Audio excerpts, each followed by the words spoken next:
یہ جو چاند آپ کو نظر آ سکتا تھا وہ چاند نظر نہ آیا۔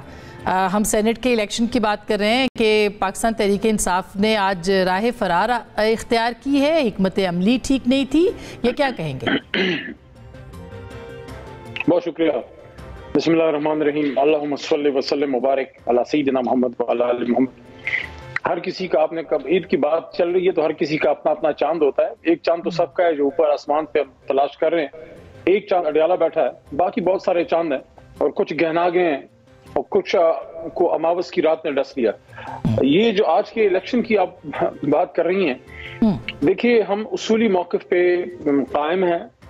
اصولی طور پہ اگر آپ میرے سے پوچھیں، میں کسی بوائے کاٹ کے حق میں نہیں ہوں الیکٹورل پروسیس کے، لیکن مجبوری کے عالم میں ہمیں کرنا پڑا، کیونکہ فیڈریٹنگ یونٹس میں سے ایک بنیادی فیڈریٹنگ یونٹ کو آپ نے پورے پروسیس سے علیحدہ کر دیا، چاہے جو بھی وجہ ہے۔ ہماری غلطی ہے، آپ کی غلطی ہے، جس کی بھی غلطی ہے، لیکن خیبر پختونخوا میں سینٹ الیکشن نہ ہو سکا۔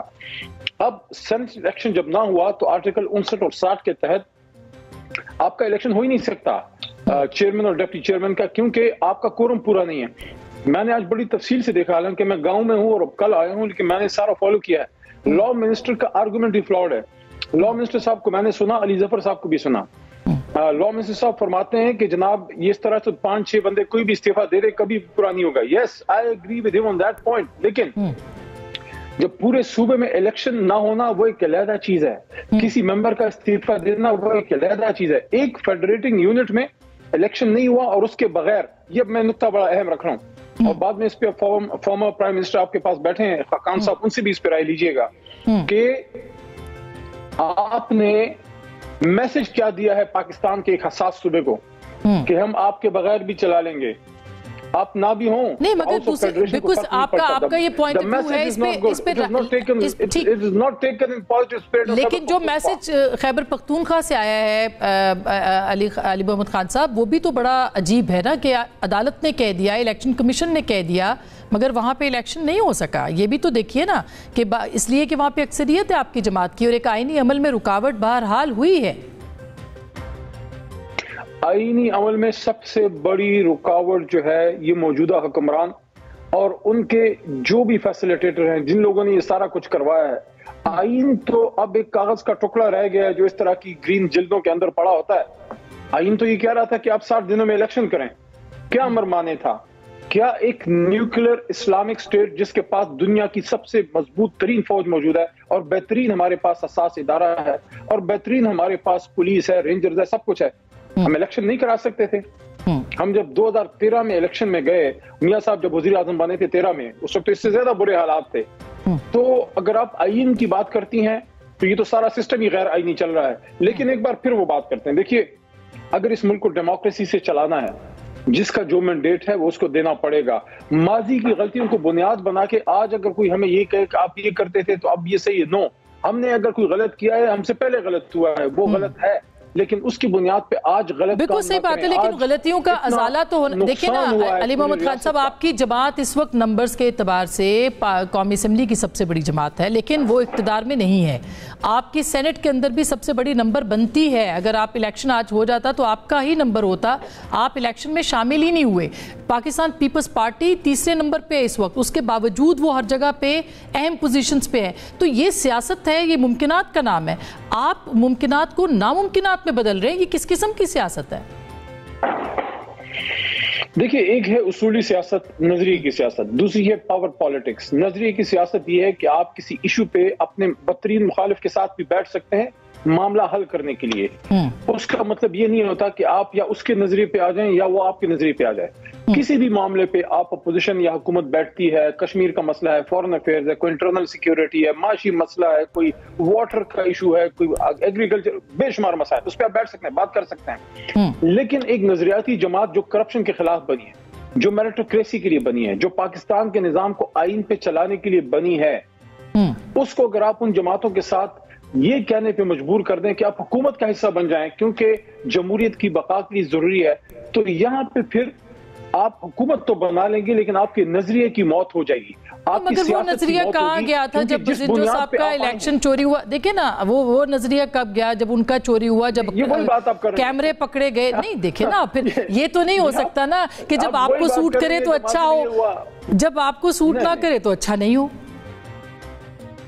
دیکھیں میں دوبارہ وہ آپ کو عرض کرتا ہوں, ایک جماعت نے ووٹ کو عزت دو کا نعرہ لگایا, آج اس کا سابق وزیر اعظم اس کو چھوڑ کے کیوں گیا, کیوں جا رہا ہے؟ ایک دوسری جماعت جو اپنے آپ کو ہیومن رائٹس کی اور ڈیموکریسی کی چیمپئن کہتی ہے, جو کہتی ہے کہ ہم وومن رائٹس کے لیے کھڑے ہیں, ہم مائنورٹی رائٹس کے لیے کھڑے ہیں, ہم فریڈم آف ایکسپریشن کے لیے کھڑے ہیں, اس کا ایک سینیٹر وہ بیچارہ اتنی جرات کر لیتا ہے کہ ایک مخالف جماعت کے سینیٹر کی گھر کی عزت تار تار ہوتی ہے اور اس پہ صرف تنقید کرتا ہے اور اس سے اس کی سینیٹرشپ لے لی جاتی ہے. میں مصطفیٰ نواز کوکر صاحب کی بات کر رہا ہوں. کاہے کی ڈیموکریسی اور کون سا فریڈم آف ایکسپریشن؟ میں سمجھتا ہوں بلاول صاحب سے زیادہ اس پہ سوال اٹھتے ہیں. زرداری صاحب سے تو کوئی توقع نہیں ہے نا, وہ تو جو پالیٹکس ان کی ہے, تو بے نظیر صاحبہ کی سیاست کی ڈیمائز میں شاید زرداری صاحب کا بڑا حصہ ہے کہ وہ پیپلز پارٹی جو مرحوم ضیاء الحق صاحب ختم نہیں کر سکے, 5 سال میں زرداری صاحب نے اس کا تیا پانچا کر دیا. سوال یہاں پہ دوسرا اٹھتا ہے کہ ان جماعتوں میں کون سی ڈیموکریسی ہے؟ ایک پیپلز پارٹی کا سینیٹر ایک انسانی حقوق پہ اٹھ کے اپنے کو سینیٹر کے لیے صرف اس کے ساتھ اظہار یکجہتی کرتا ہے کہ اس کے اور اس کی گھر کی عزت کو اس طرح سر بازار نیلام نہ کریں, اور اس پہ پیپلز پارٹی بے نظیر صاحبہ کی پیپلز پارٹی. خان صاحب مگر دیکھیں نا, اب آپ اس وقت تو سویلین بالادستی آپ کے پاس ہے نا سر, اس وقت سویلین بالادستی کا آپ علم اٹھائے ہوئے ہیں, اس وقت آپ انسانی حقوق کی بات کر رہے ہیں, اس وقت آپ جمہوریت کی بات کر رہے ہیں, مگر یہ بتائیے کہ بات آپ مقتدرہ سے کرنا چاہتے ہیں, اسٹیبلشمنٹ سے کرنا چاہتے ہیں, سیاسی جماعتوں سے نہیں کرنا چاہتے, اور کہا جا رہا ہے کہ اشارے بھی مل رہے ہیں کیونکہ اب ریلیف بھی مل رہے ہیں. کس نے کہا؟ بہت ساری خبریں آ رہی ہیں, بہت سارے تبصرہ نگار. اڈیالہ کے سپرڈنٹ صاحب نے, اڈیالہ کے وڑائک صاحب نے تو فون کر کے نہیں بتایا. چلو آپ تردید کر دیں. عمران خان صاحب نے, میں عرض کرتا ہوں نا جی, عمران خان صاحب کا 3 دن کا پہلے کا بیان جس پہ انہوں نے آرمی چیف جو ہے عاصم صاحب کے بارے میں اپنا جو کلیئر موقف وہ رکھا, اور آخر میں اس میں یہ بھی بات کی ہے کہ میں کسی سے بھی بات کے لیے تیار ہوں. تو کسی میں صرف مقتدرہ تو نہیں ہے, مقتدرہ کے ساتھ ساتھ آپ کا جو ہے سیویلین جو ہماری لیڈرشپ ہے اور جماعتوں کی وہ بھی ہے. دیکھیں بینچ مارک کیا ہے. نہیں مگر انہوں نے, میں ایک سیکنڈ آپ سے یہ بات کی, یہ آپ نے اہم بات کی. آپ یہ کہہ رہے کسی سے بھی بات چیت کرنے کے لیے تیار ہیں, سیاسی جماعتوں سے بات چیت کرنے کے لیے تیار ہیں, اور سیاسی جماعتوں اس سے پہلے نہیں تھا. آپ کو یاد ہوگا پیپلز پارٹی نے کہا ہمارے ساتھ حکومت بنائے, انہوں نے کہا میں نہیں کروں گا, بات چیت نہیں کروں گا, صرف نا اس کو تو آپ مکس کر رہی ہیں. دیکھیں اس مکس کر رہی ہیں وہی بات. دیکھیں کسی کے ساتھ بات چیت کرنا ایک اور چیز ہے, اور اس کے ساتھ حکومت میں جا کے اس کے ساتھ اپنی نظریے کو جو ہے اس کا گلا گھونٹ کے اقتدار کی سنگاسن پر بیٹھ کے آپ اقتدار کے انگور کھائیں, یہ کیا؟ یہ آپ پوچھیں نا, ابھی وزیر اعظم صاحب سے پوچھیے گا, ایکس پی ایم خان صاحب سے پوچھیے گا کیا وجہ تھی کہ ان کی جو سابقہ جماعت ہے اس کو ووٹ کو عزت دو کی قربانی دینی پڑی. کیا یہ ایک حقیقت نہیں ہے کہ 2021 میں برملا اس کا اظہار کرتا ہوں کہ 2021 میں مسلم لیگ نون بہت پاپولر تھی. جب اس بیانیے کے ساتھ کیا وجہ تھی کہ جب اقتدار کا تھوڑا سا ایک بیک ڈور کھلا تو آپ نے نظریے کو پرے پھینک کے وہاں چل. اس کا مطلب ہے کہ آپ بات کرنے کے لیے تیار ہیں میاں نواز شریف,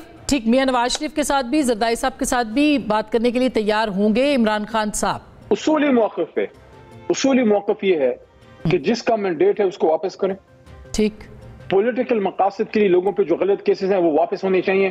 اور جو میں نے آپ کو پہلے بھی بات کرنے کی کوشش کی لیکن سوال آپ کا دوسرا آ گیا, بینچ مارک کیا ہے.